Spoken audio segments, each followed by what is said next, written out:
Since the start of January this year, up until the 30th of June this year, Bonteheuwel has lost 44 people to gang-related violence in this area. Losing more than 4 people a month to gang-related violence for the first 21 days of this month, and since the launch of these offices, losing no people to gang-related violence is nothing short of a miracle. Across the country, too many people are being killed.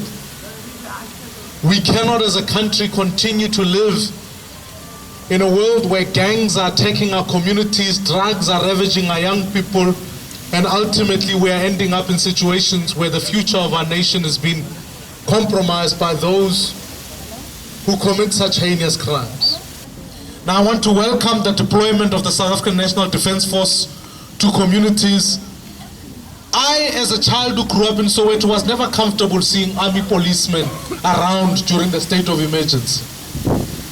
And still, I don't want our communities to be in permanent presence of army. But make no mistake, we are losing the war against crime and criminals are running around freely. So I support and welcome the deployment of the South African National Defence Force to our communities.